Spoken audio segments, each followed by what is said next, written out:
This story begins with a couple named Mason and Amelia who were going to attend a luxurious party sitting in their private jet. Now very soon both of them reached that venue and started enjoying the party. Now after a while, both of them met a man named Parrish who was the richest among them, and he was also hosting this party. During the conversation, Mason told them that he has a car collection and he is very fond of cars. Hearing this, Perez became happy as he was also very fond of collecting cars. After this, he took Mason and Amelia to his private garage so that he could show his car collection to both of them. Here Perez showed both of them his favorite car collection. The car was shown, which was worth about $200 million. Now after seeing this car, Mason and Amelia wanted to sit inside it and feel it. Now Perez also accepted their request and gave them permission to sit in the car. Now as soon as they sat in the car, Alia gave signal to a hacker named Link, and signal as soon as he got the link. He switched off all the lights of the garage, and in the meantime, the men of the mission attacked Perez and threw him on the ground. Now taking advantage of this opportunity, Mason started the car and fled from here with it. Here it is revealed that Mason and Amelia are professional thieves, and their sole purpose of going to the party was to steal the car. After that, they put the car in a big truck and started to flee the country, but before they could do so, before people could escape, a team of FBI started chasing them. Now seeing this, Mason started wondering how FBI came to know about their plan, but as soon as Amelia pointed her gun at Mason, all his confusion vanished instantly. She went away. Now here comes a twist in the story, and it is revealed that in reality Amelia is not a thief for this mission. In fact, Shawn had refused his team. It was told to the members that Mason is ready to join this plan. Now Mason got very angry at first, but in order to handle this matter, he had to join Shawn's plan even though he didn't want to. On the other hand, we see Shawn, who was sitting in a coffee shop outside the bank because the manager of that bank comes to that coffee shop every day to while Shawn took the manager to a corner and asked him to open the door, but instead of opening the door, the manager rang the security alarm of the bank. Now as soon as the alarm rang, there was chaos in the whole bank.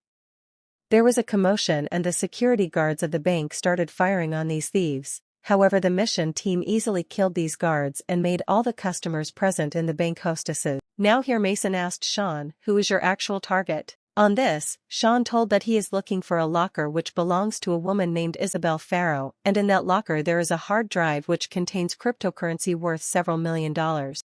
Now after hearing this, Mizhan goes to that manager. He took the key to the bank vault and asked to open that locker. Now pay attention, one key of this locker was with the manager and the other key was with Isabel, i.e. the owner of this locker, and this locker will open only when both these keys are present. They will go inside the locker together.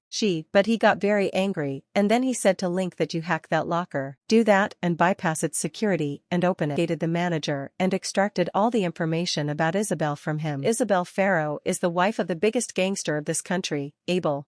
He told that Abel is a very dangerous gangster and he has the support of all the powerful politicians of this country, and probably that hard drive contains all the dark deeds of those politicians. There is evidence of this, and if that evidence comes out, then the government of this country will be in danger. However, even after knowing all this, Mason decided to steal that hard drive so that he can blackmail the government. A car stopped outside the bank in which none other than Abel's lawyer was present. Here Amelia was ordered that if her team did not catch the thieves in the next 1 hour, the U.S. Army would attack the bank. Now Amelia could not understand who the man giving her the order actually was. Alia talked to the supervisor where she came to know that the name of that person is Alex, and he is Abel's lawyer. Here the supervisor told Alia that Abel has the support of all the powerful politicians of this country, and hence we cannot do anything in this matter. He tells Alia that she should try to get those thieves out of the bank as soon as possible, because once the U.S. Army enters the bank, not only those thieves but many hostesses will also be killed, while on the other hand Mason and his team started breaking the wall of the locker room because they expected that the bank might have hidden Isabel Farrow's vault in some secret room, but as soon as they break one wall, another wall comes in front of them, and on the other side is the U.S. Army, surrounded the bank from all sides, and started preparing to enter inside. Now seeing this, Amelia called Mason and asked him to surrender because once the U.S. Army enters the bank, the death of these thieves is certain. Now Mason told Amelia to leak this information to the media that the U.S. Army has attacked the bank. Is going to attack because once the media comes outside the bank, the U.S. Army will not be able to take any action. Now Amelia did the same and leaked this information to the media. Now in no time, the media came outside the bank and thus the news started spreading like fire in the whole country. Seeing all this, the head of FBI got very angry, and he removed Alia from this case. After this, he called Mason and threatened him that if your team surrenders in the next 15 minutes, then if we don't do it, then we will be trapped inside the bank.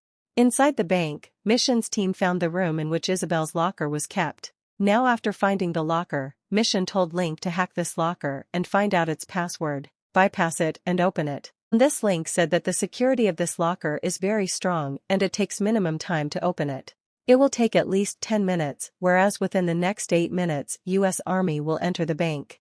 Now seeing this, Miss made a plan and started releasing all the hostesses one by one so that Link could get time to open the locker.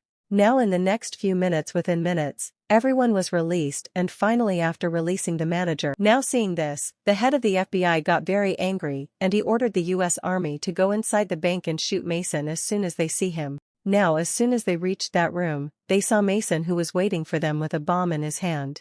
Now before these people could think of anything, there was an explosion and all the US Army soldiers, including Mason, were killed. In this way, due to this bad planning of Shawn, Mizhan had to lose his life. If you also feel the same, if you think so, then just wait because now a very big twist is going to come in the story. Now after few months of this incident, Alia resigned from FBI because she did not want to work with these corrupt people. So that the FBI could believe Amelia. After this the story goes into flashback and we see the story of some time before that blast. Now when the US Army entered the bank, Mizhan made a demand from them that they should kill Abel's lawyer Alex now. Even though he did not want to, he had to accept Mission's demand because all the evidence was still with Mission. To meet Mission where Mission threatened him saying that if you deposit 500 rupees in my account, then if you do not invest $1 million, I will make all these proofs public and along with that you will have to arrest me and my team. A new identity will have to be given so that we can start a new life with that new name. Now since Abel's neck was in the hands of the Mission, he agreed to all the demands of the Mission. After this, a fake blast was carried out in the bank so that people would think that he was a banker. That Mason is dead in this blast, and on the other hand we see Mason and Alia who have now given up stealing and started a new life with a new identity. I hope you liked today's story. If you liked this video, if yes, then like it and subscribe to the channel and leave a nice message in the comment. See you in the next video.